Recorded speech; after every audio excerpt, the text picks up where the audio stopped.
All right. Hello, everyone, and welcome back to another edition of The Less Stress Life, where we teach exhausted and burnt out adults the truth about adrenal fatigue so that they can get their health back quickly. And I believe this is round three for the Less Stress Life podcast. I'm joined here with a special guest, Carrie Jones. I think by now, like I told everyone knows who Carrie Jones is. It's a real privilege for having her here. But just in case you don't, she's an adjunct professor at the NUNM, regularly consults, lectures, and writes on the topics of hormones, thyroids, adrenals, digestive issues, autoimmune, and more, both nationally and internationally. She is the medical director at Precision Analytical, the world's leading laboratory in dried urine hormone testing. And she's one cool, awesome practitioner, friend, and colleague. So, Carrie, thank you so much for being here today. I appreciate your time. Joe, I'm glad we got to reconnect and make it happen. I always have a good time talking to you on your podcast. Yeah. And, listen, I thank you and I appreciate it. I'm watching all your social media and you've really crossed that next barrier of just showing who you are, and I always remember one of the very first conference that I heard you speak, and you mentioned in a really diplomatic way about talking to some of the women about difficult hormone questions that they may be having, and not wanting that little hair on the chin there, and just you have a really great sense of humor and down to earth nature about you. So why don't you give us a little update on sort of what's new for you in terms of where your interests lay now in terms of understanding when women and men, for that matter, are overwhelmed or have all of these environmental triggers and challenges with balancing out their hormone. And now the Dutch test has so many tools to be able to give practitioners insight on how they can manage this. Where does that leave you in terms of what you're seeing or what you're doing, or just kind of give us a little springboard to what's new in the life of Dr. Carrie Jones? Well, I will say it's funny that with your tagline of, helping burned out individuals in earlier 2021. So I want to say in the March timeframe. Actually, I'll just back up all the way into 2020. By the end of 2020, I was completely done and burned out. And I say that I was very lucky in that I maintained my job. And because everything shifted to online, I wasn't traveling like I used to, but the whole world went to global education, right? Online education. And I was working nonstop for many, many, many months about hormone education and in our field, because we couldn't travel or we couldn't go to conferences. And a lot of people had a lot of time to be at home on their computer watching educational events. I was just going. And so by the time December hit, it was a pandemic, which was stressful in itself. And then two, I was working all the time and I hit maximum burnout. And I say this as the medical director of a lab that tests cortisol and hormones, right? And so I had been telling people on my social media that I was, having bad days. I was tired. I was feeling burnt out. Did a Dutch test, and lo and behold, of course, my cortisol, not only was my cortisol low, my free cortisol, but I was the enzyme that preferentially deactivates cortisol, so makes it inactive, was upregulated, meaning I was a deactivator. So not only did I not make very much cortisol, I don't think, I was also deactivating what I had. Basically, my body was like, excuse me, you're burning the candle at both ends. You are not listening. So we're going to make you tired. Sorry. And I was doing all the things. I knew I was taking my supplements and I was, mixing up meditation or breath exercises. I maintained exercise through the pandemic. We were lucky where we live. We have this beautiful backyard. And so much of spring, summer, fall, I was allowed to be outside, even if we weren't allowed to go to stores and restaurants and what have you. And still it didn't matter. It was my own, I had to get some mindset boundary stuff dealt with to handle the burnout. And when I posted the results, I'm very much an open book in a lot of ways. And I posted my results to show people. And of course, everyone's like, what did you take? What did you take? What supplement did you take? And I was like, well, I shifted a few things around, but I said, honestly, it had nothing to do with supplements and everything to do with me. I was the problem. I I'm a type A, overachieving, take on too much, perfectionistic person, and I took it to the nth degree. And so I had to work on me and my boundary setting and mindset and, priorities and what have you. And so it was a really good experience for me to go. It wasn't necessarily like, oh, I was deficient in ashwagandha, or I was deficient in B12, or I was deficient in whatever, CoQ10. It was, those things are very helpful, and thank goodness we have them. But a lot of it was my own personal work that I had to do.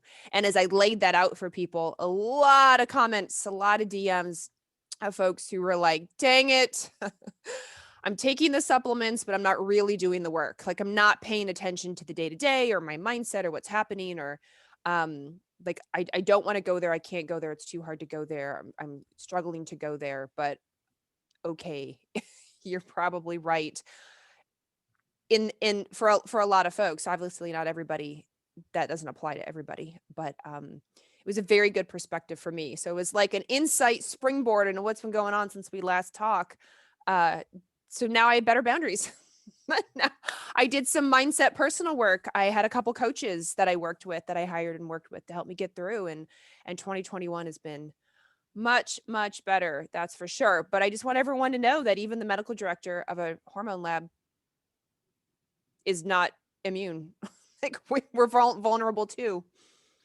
Yeah, no, absolutely. I'm glad you had those smack in the wall roadblocks in life to have you come up for air and get the smelling salts under your nose to all these analogies to stop being the shoemaker with major holes in your shoes. At the end of the day, that's what you're saying. But Yeah. I think a couple things where I don't know, you probably see this shift too, Carrie, in terms of since COVID and since education and research, as bad as things get worse, as good as things get better, I think we're moving towards that in the integrative functional world of not mindset per se, but the intangibles, the glue, the self-love, or the boundaries, or the saying no, or being able to understand how these variables that don't show up in a supplement bottle or on a lab test make those or potentiate those for working or not working in your favor. Would you agree on that? You're seeing that? And I would say a lot of people, not everyone, but I got a lot of just anecdotal feedback from people who were saying, I'm realizing what's important. The pandemic made me realize what truly deserved my attention, what truly deserved my, focus. Did I really care about that?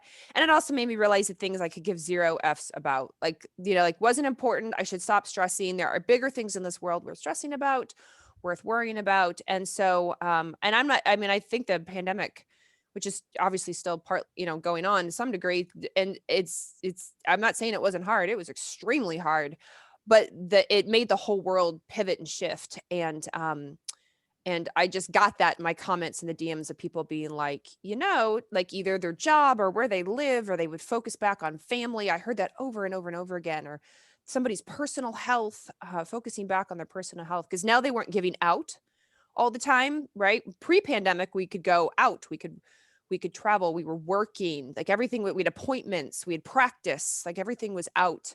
And when everything got on lockdown, everything was in. And so people started to look around and go, well, dang, what is important? Like, what do I want to maintain? And what do I want to give up? And so I saw that a lot in my comments. No, it's excellent that happens. And it's hard, like we talked about earlier. It's frustrating when you get those counter comments like, well, what about, what's the magic pill to fix this? And then there's that education process. But one thing that I think I would love to ask you, in terms of, you mentioned that on your Dutch test that you did, or the test that you tested your own hormones, not only were potentially your HPA axis, or your total cortisol that you're producing for the day, was low, but actually that was fine. So that's how I knew I made cortisol. My total cortisol was fine. My free was low. Right. So I could make it. I couldn't keep it as free. And so I knew, and then we check, we give you an indicator of that enzyme, and it turns out I was a deactivator. Right, right. So thank you for correcting me. So that's not always going to be the case. Just because Mhm, you're deactivating that cortisol doesn't mean you're not making it. mhm, And so what I tell people, number one, is it's just not as easy as I did a saliva test and it was high, I need to mhm, take serine or phosphatide. I did a saliva test, it was low, and I need to take licorice root or these nutrients.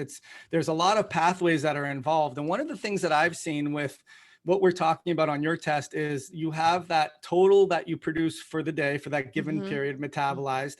And I look at that as more of the glandular function or the brain's need for the hormone.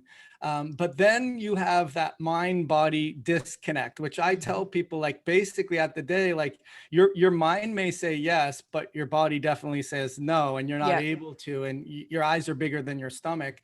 And one of the ways that I think the Dutch test captures that so nicely is in that deactivation of that cortisol. I tell people it's like the army sergeant that says, "Hey, these troops need to go back into reserves Mhm, because."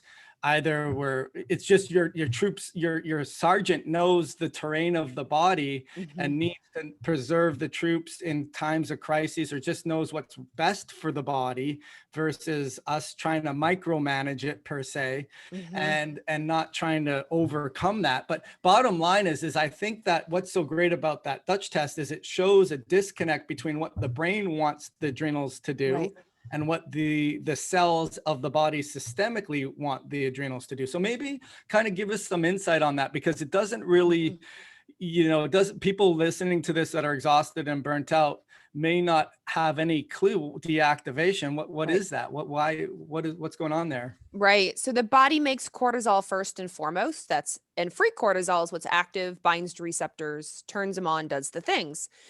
However, cortisol is potent, powerful. It can be a bully to a lot of receptors. And so the body is smart and it puts this enzyme. I don't know who names these things, but the enzyme is called 11 beta HSD2. And 11 beta HSD2 deactivates cortisol. It turns it off. And when it turns it off, it magically turns into cortisone. So a lot of you are familiar with hydrocortisone cream, and you might think to yourself, hydrocortisone cream, I have that for bug bites and poison ivy and whatnot. Believe it or not, hydrocortisone is actually cortisol. It's a naming thing. When you put the hydro in front of it, it's a fake out. Hydrocortisone cream, when you put it on your bug bites and your poison ivy, that's cortisol. Take the hydro off, just plain old cortisone, totally inactive, dead in the water. So if you have a lot of cortisol in whatever places of the body, certain, like your kidneys don't like a lot of cortisol, your sweat glands don't like a lot of cortisol, your intestines don't like a lot of cortisol. So to protect you, it'll turn it off if it's getting too much. But if you are burning the candle at both ends and you kind of have a lot of cortisol basically coming at the system all the time, the body's like, you know what? This is annoying. You need to stop right now. And it basically turns off the cortisol into cortisone. So you don't have a choice but to listen. You start to feel more tired and more burned out, and you don't have the for the motivation maybe that you used to. Now, we are humans, and a lot of humans can power through. They can mind over matter. They're like, even though I'm tired, I'm still going to accomplish all these things. But the body says, don't do it. Don't do it, because you are pushing, pushing, pushing like a hamster on a wheel, and we need to turn off the hamster wheel. So in my case, I had been pushing for close to a year. And when I did my test, it turns out my body was deactivating. It was basically telling me to slow down and go back to the reserves.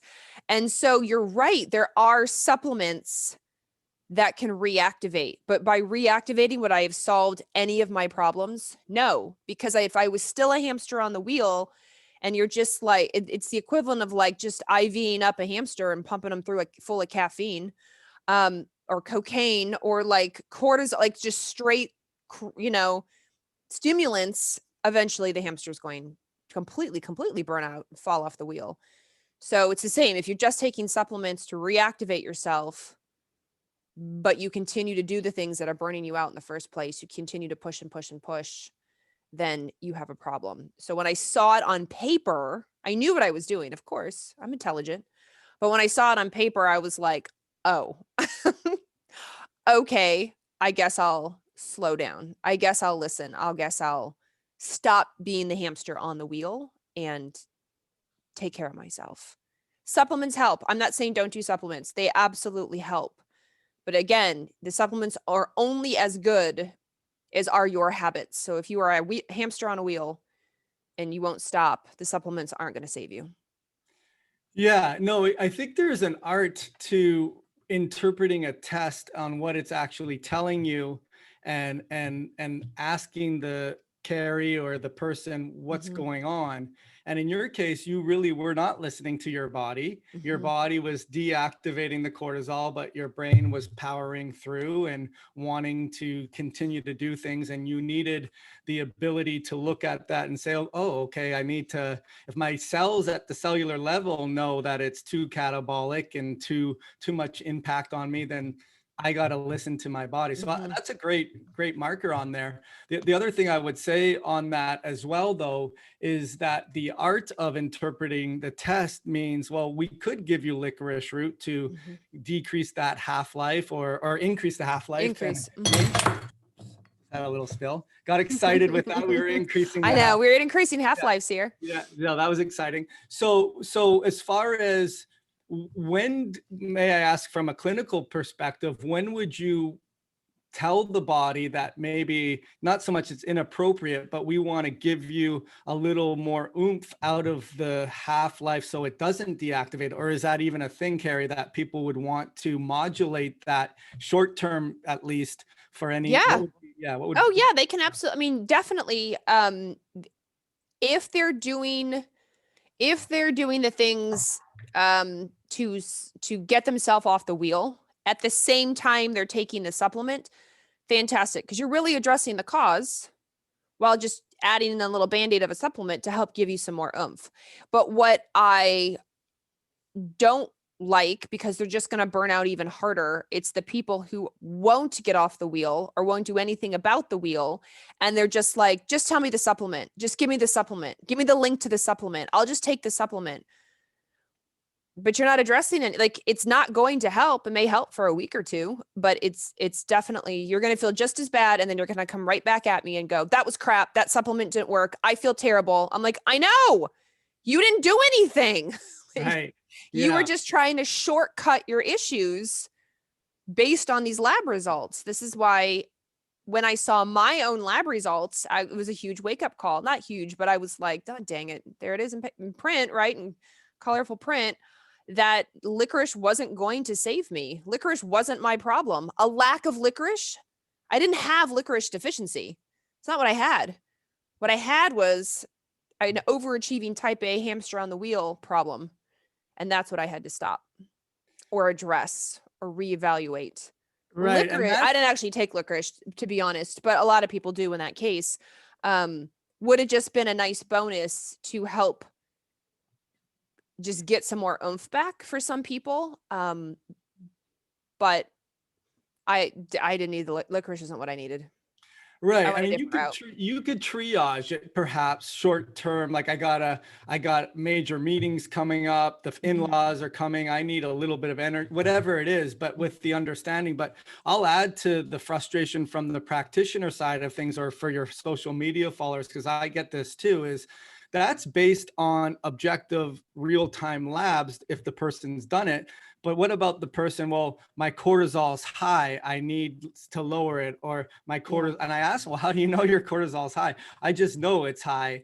And then so there's that. And then I always say supplement companies get greedy because they try to put adaptogens in there where it may modulate either way, but then they'll have ones that will lower it and raise it or preserve it at the same time, right? So now Yep. they're pulling in both directions, and I say that's not going to solve the problem Right. anyways, right? Right. Because of that. So that is definitely Yep. frustrating for sure. And So there are go ahead. cases when people need to keep their head above water, and I fully respect that. I mean, I had a lot of patients in practice who maybe they were going through a divorce, or maybe they were about to have a big move, or they were finishing a program, and they were like, I literally can't change my life, but I need to keep my head above water for the next 2 weeks, 2 months, whatever it is, just to keep going. And then I can start to make changes. I'm like, all right, in that case, supplements are a great Band-Aid, but I always told them the same thing. I'm like, I'm putting a little more money into your checking account, but when you drain it back to zero again, like we're back to zero. So like the supplements aren't going to carry you for the rest of your life. I mean, they can help keep your head above water in the short term, but it is truly in the short term. We still have to recognize that at some point you're going to have to make some changes, whatever that looks like. And I found in the pandemic, it was a classic example. A lot of people were getting on making sure they take their supplements regularly, taking adaptogens regularly. And they would say, is it bad? Is this problematic? I'm like, just make sure you're taking care of yourself at the same time. In a lot of ways, the pandemic was keeping your head above water. We had a lot of restrictions. We had a lot of shutdown. We had a lot of fear, a lot of things we couldn't do. There was a lot of illness. There was a lot of death. There was a lot of job loss and monetary loss. And so I'm like, let's just keep your head above water. Absolutely. But when you can, you're going to have to make some changes. Yeah, no, we talked about that earlier, like tripping over dollars to save pennies, or Exactly. you mentioned in terms of giving you a little bit of extra income. But the real success, I'm sure you would agree, is in lowering the overhead, obviously, right? So Yeah. if we could lower that overhead, now you've saved, or you salvaged, or you have extra disposable income that you didn't have before. So that's where we talk about lifestyle behavioral modifications. And that's where I'm really excited to talk to you now about, because I know you're really getting into that as well. We talked about the continual glucose monitor and blood sugar. So what are the different strategies with that being included that saves on the overhead that people can be empowered to do, so that they don't have to micromanage the deactivation per se? Right. And I'll tell you, I'm all about the free, cheap, and easy. I'm all about the free, cheap, and easy. And so, people will see things out. They'll see, like we were talking about prior to going live, we were talking about like environmental toxins, and people will see the big $300, $600 air filter. And they're like, gosh, I can't, I don't know that I can pay for the $600 air filter. I'm like, well, don't start with the air filter. Why don't we start by just getting rid of the candles in your house, right? Like, why don't we start by, when you run out of your cleaning agent, that you switch to a brand that's actually truly a clean brand. So start with the $8.99 spray that's better, and getting rid of your candles, or finding clean burning candles as opposed to candles full of fragrance, that fake fragrance. When it off gases, when it releases into the air and you breathe it in, it's causing all sorts of problems with your endocrine system. Let's get rid of the tree hanging in your car to make it smell like leather, or a Hawaiian island, or whatever it's making you smell like. So these free, cheap, and easy things. When you run out of deodorant, let's find a clean version. When you run out of lipstick, let's find one that doesn't have lead in it. When you run out of shampoo, let's switch to one that has that's sodium lauryl sulfate free, that's paraben free, let's fragrance free, or uses full on true essential oils. But even then you have to make sure your essential oils are good. So it's these baby steps that I'm 100% on board with for people. When they ask me if they should spend $1,000 on a water filter, I'm like, you can, if that fits your budget, but let's try some other stuff. Why don't we first start with any kind of water filter helps. The Brita, it's not great, but it's a start. And that's where you can afford a $30 Brita that fits in your budget. Start there and drink out of glass. Don't drink out of plastic, right? Or switch out your plastic containers for glass. You can find them really pretty inexpensively at Amazon or Walmart, or even in like Goodwill and stuff, just be, you can make it to fit your budget instead of heating in plastic. And now you're getting the plastics, which is an endocrine disruptor. Stop using saran wrap, that plastic wrap. Switch to parchment paper. So again, these little things, and then we go up the tier. So then you can get a more expensive water filter fit your budget. You can get an air filter. Getting the CGM, the continuous glucose monitor, which is not about environmental toxins, but is about continuous health monitoring. If it fits in your budget, and a lot of them, I think in the next 5 years, I think they're going to be Advil. I think we're going to find them really easy to come by, really inexpensive. I know in other countries, they're like $20 to $40. You can get them in a pharmacy. You don't need a prescription. My friends in London are like, oh yeah, we just pop in the pharmacy and get one. I'm like, aren't you cool? So whereas here in the States, you have to have a prescription. But having that information about how the food you're eating is spiking your glucose and subsequently your insulin will give you feedback on like, oh, when I ate that ice cream, my sugar went way up and then it crashed way down. It looked like a big spiky mountain. And now I'm tired. Maybe I shouldn't do that because that big spike caused the crash. And now I feel tired and I have brain fog and I'm not motivated. I feel kind of bloated. And so it gives you that immediate health feedback, which is so nice. And so that's why I like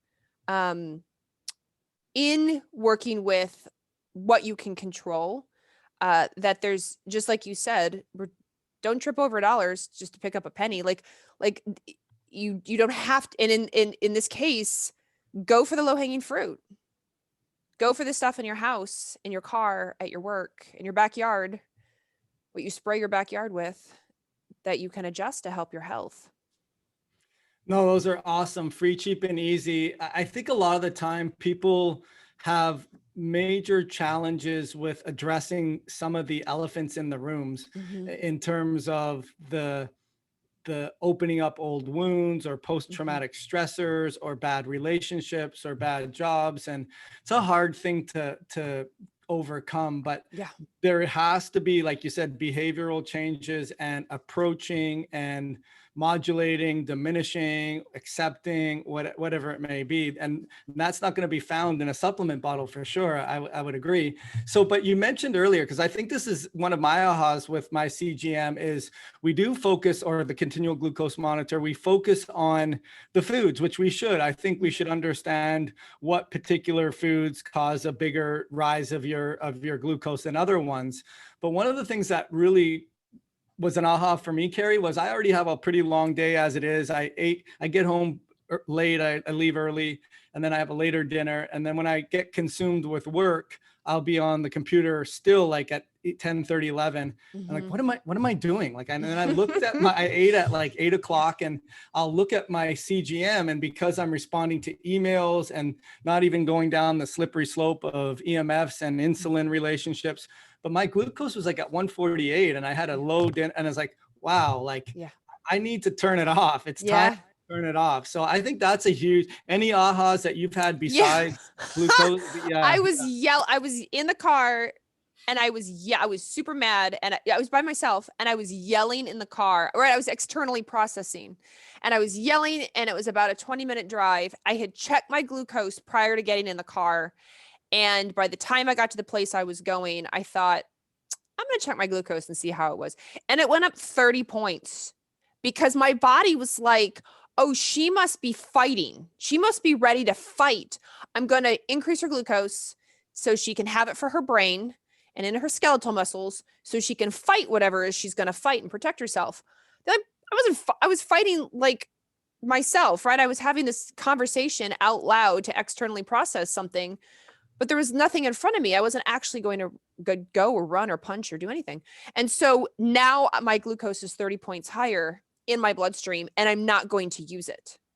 Right. So and this is where I'm like, oh my gosh, imagine all the people who live their day like this all the time. They have chronic stressors, chronic fight or flight triggers all the time. And on top of it, they don't have like a release to burn off their blood sugar, so to speak, right? They're not as active as they could be. They're not as mobile as they want to be. And so they're not able to sort of burn up and use up this glucose. And it leads to their increased risk for metabolic syndrome and cardiovascular disease. And, it just perpetuates the stress cycle. And so that was a really big eye opener for me, that when I do get heated, because I'm emotional before I'm logical, that it's affecting my blood sugar and I should probably bring it back. Yeah, that's a big aha for sure. I know that one of the things that I teach the clients that I work with is to use the CGM first and foremost. But I find that for me, one of the other things that works very well is getting a little bit of movement after a meal to be able to get that sensitivity. It's amazing when I haven't exercised and I start contracting my muscles, how much more respondent my receptors are to insulin, for number one. But to tie back, how does that have to do with adrenals? Just to tie back, well, what does blood sugar have to do with that cortisol? Maybe explain to our listeners why we would use CGM glucose surrogate for cortisol. Let's put it this way, if glucose had a resume, and on its resume, the very first thing was like its top skill. What is it good at?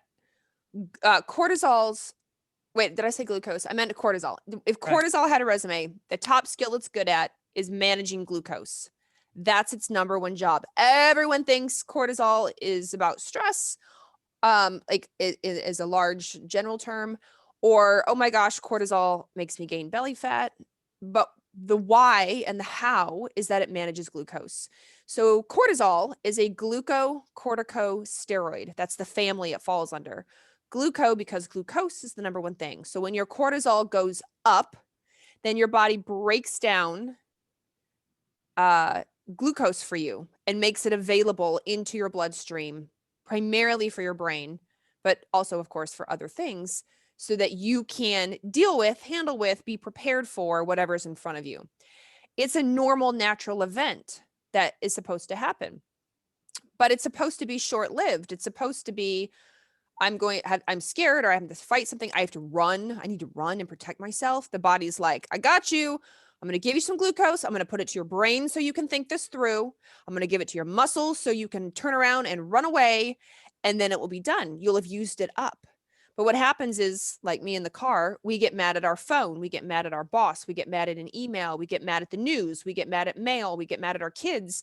And we're not actually going to burn it up, fight, run away, do something. And so the high cortisol aspect of it can contribute to, again, that metabolic syndrome, diabetes, obesity conundrum that a lot of people find themselves in. Now, on the flip side, if you have low cortisol, you're going to struggle to deal with your glucose, because if your cortisol is always sort of kind of low, then when the demand is there to have glucose, it's just not going to be what you want, or maybe kind of erratic. And now you may find yourself hypoglycemic, so that brain fog, hangry, tired, especially in between meals. And so by improving your blood sugar, you will improve your cortisol. By improving your cortisol, you will naturally improve your glucose by getting everybody kind of balanced out where they need to be. So they are bestie friends and go hand in hand. Yeah, and I think it's interesting, like you said, I'd like to see that day where the continual glucose monitors are going to be available for that, because right now the paradigm is what you eat and controlling your blood sugar, and not really thinking about what we've just mentioned in terms of your stressors or your inactivity, or how long you're under your Wi-Fi for, or when you exercise, and controlling all those variables to modulate the sugar handling, which is ultimately going to pay the overhead of the adrenals. So that's and I agree. I learned about taking a walk after meals a couple years ago, and it helps to have a dog. My dog is very regimented, and so he likes walks at, kind of around like mid-morning, after lunch, and for sure after dinner. And so having a CGM on, I can see a big difference. I can eat high carb, high sugar, I can just blow it. And if I go for a walk, if I go for a 10 or 20 minute walk, even with the blood sugar starting to climb, it will blunt it and it will start to pull it, because I'm using it. I'm utilizing the glucose from whatever I've chosen to eat that day, or that for that meal. And so it doesn't have to be a high stakes HIIT exercise. Literally walking my dog 10 or 20 minutes will pull my blood sugar back appropriately a lot of the time. And how free, cheap, and easy is that, right? Go for a 10 or 20 minute walk if you can. And it accounts, people say, well, if I walk around my house, yep. You want to know how many people start taking business calls while walking their house, the inside of their house? People say, does it count if I'm on a treadmill? Totally. Yep. If it's raining outside and you do 10 or 15, 20 minutes on your treadmill. And I'm not saying speed walk. You don't have to win the Olympics on it. Just go for a walk. It helps. Yeah, and if you contrast that to what's going on in the world, I don't want to get political and everything that's going on, but public health in my mind and the preventative model and the educating model is out the window these Yeah. days. It's not Yeah. even part of the policy. Yeah. What we're talking about is really common sense stuff, Yeah. right? And Driven by science, driven by science and data. You know, if you're checking your blood sugar, and you don't have to have a CGM on your arm to know this. Like, I have so many diabetics who just prick their finger, or I have type 1 diabetics, and they all said, they're like, we were taught that years ago. Like, we all know, my endocrinologist taught me that, or my pharmacist said to do that. I mean, not that they do it, but I have definitely heard this over the years from people way prior to CGM. Like the continuous glucose monitor is an amazing tool, but if that's not in your budget or you can't get it, you can still go for a walk. It will still work. right, you can still be aware of what you would have learned if you had it and Yeah. implement those strategies anyways. Yeah. But what I was going to mention with just the whole isolation is not conversing, not moving, not engaging, and how that has that, I guess I won't even say the natural law effect Yeah. of adding more cortisol or Yeah. dysregulating more your blood sugar, causing you. Now, what's the relationship, Carrie, between that and immune health? So why would I be? Well, Yeah. and let me back up just to say the social isolation. We all know we have the fight or flight system, and then we have the rest and digest system, right? Part of our body. But we also have as part of it, we have a freeze, right? So we have fight, flight, freeze, rest, and digest. And so freeze is literally it's a very old, they call it like a reptilian response. And it's it's it's the response that people get where they like play dead. They disassociate. They can't handle it. They shut down. And you can go into flight. You can be constantly in and out of fight or flight, and eventually it's too much. And then you just start freezing. And you don't want to get off the couch, and you don't want to interact, and you don't want to do it. You just can't. You just literally, you just find yourself being like, I can't do this. I mean, think of the animals who play dead, right? Like, my dog picked up a frog or a lizard, and it just like goes limp in its mouth. I'm like, oh, that's the freeze response, because it's hoping if my dog thinks it's dead, it's not fun to play with, it'll drop it and leave it alone. Humans can do this too. So the freeze response and the fight flight response are best managed by social activity and social interaction. That's what research is showing. Social. So it doesn't have to be like an extrovert thing. It's the interaction with the person at the grocery store, because they smile at you and they make eye contact with you. But now we can't see smiles anymore, those states who still have masks mandates, and for all of last year. It's the hug that you give your family when you see them, or getting together sometimes with your friends socially, however that looks like. And so when you get the social aspect of either somebody you just friendly at the store, or somebody who you care about and love, that can help routinely pull you out of freeze, fight, or flight. This is what they're showing. It's not a perfect world, but it's extremely helpful. Now you put a world in a pandemic, and you tell everyone you have to stay home, and you can't go out. When you go out, you have to wear a mask, and you like don't look at anyone, don't touch anyone, stay 6 feet from everyone. And which I understand. However, and it applies to this theory, it's called the polyvagal theory. Now a lot of people have moved more into this freeze state, or they get more triggered into the fight or flight. They're more triggered into stress, because they don't have their family and their friends and their neighbors, and the thing, like, they couldn't get their hair done, so they couldn't talk to their hairdresser or their barber. They couldn't even like even little things like go see their dentist. And again, like, their dentist isn't their best friend, but it was a friendly interaction. When you walk in, they say hi, like you talk to your dentist or your doctor or your eye doctor or whatever it is. And it's these little friendly interactions that happen throughout the day, and that's what helps ground humans. And we lost it for a year. And so that alone, when you mentioned that, I was like, oh yeah, it's going to affect, it is affecting, not going to, it is affecting. The statistics are showing it's affecting people. It's why people are desperate for the world to open back up again, and they want right? And they want to be able to see and hug and hang out with groups and gatherings larger than 4, larger than 10, larger than 20, because we need, as humans, we need that interaction. It, to some degree, every human's different, but that's what keeps us out of freeze. And Right. Yeah. so, And also too, I think that there's a Goldilocks zone for everything. Like we yeah. need a certain amount of stress, right? We need to Hmm. be able to be adaptive. We don't want it on all the time, but in this instance, we don't want to completely remove and not stress our body Right. whatsoever. You know, that old adage of just building your immune system in the sandbox, whatever Yeah. happened to that. So, Yeah. but that's sort of what I was getting at, Carrie, is if we're not in balance in terms of the Goldilocks zone and we have a freeze response and we have just maladaptive stress Yeah. response, what is that tie into the immune system? Oh, Why? yeah. It just Yeah. carries right over to the immune system because our immune cells are responsive and reactive to all of those things. Our immune cells, even just an autoimmune, our internal, the cells that we make behind our chest bone here in our thymus gland, our body is really intelligent. So when it makes immune cells for us, it makes sure they're not autoimmune. And so it runs it by basically a fact checker here behind our thymus gland and says, hey, if are you autoimmune? And if you are, if the body accidentally created an autoimmune cell, then it has to get destroyed because the body's like, well, we can't have autoimmune. That's bad.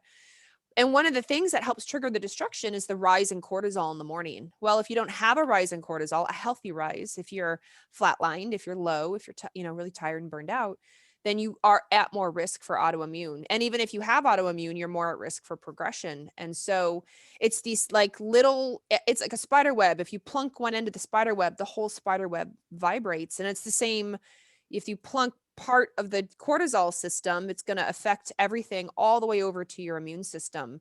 And, we kind of need our immune system. It's kind of important. Yeah, absolutely. It's interesting now, like when I'm thinking you're saying all this, and then the art of interpreting a hormone test like the Hmm. Dutch test and seeing all these things, seeing, hey, there's no awakening response. We know that's problematic for immune dysregulation. Your free is very low. We're Hmm. deactivating it. There's a disconnect between your mind and your body. Your metabolize is okay, but when we look at your sex hormones, we see that your estrogen may be low or whatever. But Hmm. you could Yeah. start to actually build a customized recovery strategy that is so much more than just licorice root or things Yeah. that Yeah. modulate that. So Yeah. awesome information, Carrie. As far as, I guess I gotta throw another just ending question in terms of what would be I usually ask, what would you tell the younger Carrie if you knew what you knew now, what would you told her back then that would have helped you with your health? Which I'm going to ask you that again Yeah. anyways, because Yeah. you needed a slap in your 11 beta HSD face to know Mhm. that you were not listening to what your body was telling you. So Yeah. I guess what would be some of the words of advice that you would have told yourself with, yeah. So I think I said this last time. Like the way younger me, I would have told to stop gluten back then. Right. I have the Right. genes for celiac, and so I Right. was on gluten, off gluten, on gluten, off gluten through the years because for trial and different reasons. And then Right. when I found out I have the genetics for it, I was like, oh, off gluten, got it. But I wish I should have told my younger self, just go off of it. It's gonna fix your skin. It's gonna fix your hair. It's gonna fix your allergies. Like it's gonna fix everything. Just go off Right. gluten. Suck it up. Right. But the like recent past me, I would have told like, hey, you should really probably work with somebody about that high achieving type A perfectionistic thing. It's great like Goldilocks, like it's great in the day to day to accomplish what I need to accomplish. But when I pull Joel and I'm still working at 10:30 at night on my computer and I do it consistently because I have deadlines and everything, then I burn out. And so I would have told, me in the last 5 to 7 years, you're as you get older, you are especially prone to burnout. So don't do it. Knock it off. Set boundaries. Take care of yourself. Build in vacation that you don't bring your computer. And that's what I'm having to learn as I get older.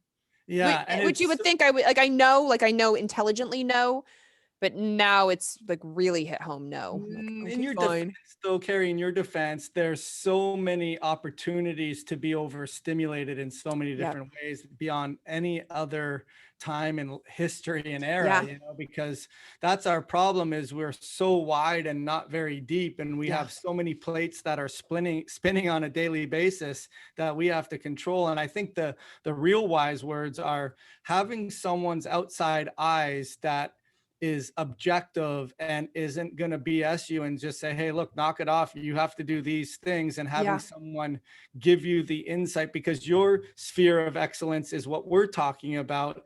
Mhm. And someone can coach you or teach you how to use your faults or your tendencies to get into that Goldilocks Yeah. zone for sure. So Yeah. awesome We information. all need So help. We all like, we're not all experts on everything. We all need help, myself yeah, we all included. need to, exactly. So what, again, my audience probably knows you already, but some people may not. So how do we find out more about your social media and all the things you're doing? Instagram is the greatest place to find me. I'm at dr.carriejones. And then, of course, my website is drcarriejones.com, or you can go to dutchtest.com. Awesome. And I will post the notes, and when I post it on my socials and my media, so they'll be able to link back to you. Carrie, this is part 3. Part 4 hopefully will not be a couple of years, maybe a year. And That'd be great. hopefully you'll be able to have your different places to get out of the cold weather And and the rain. in the rain. I appreciate everything you do, and thank you so much for being here and sharing your wealth of information. Oh, Joe, I really appreciate it. Thank you. Thank you.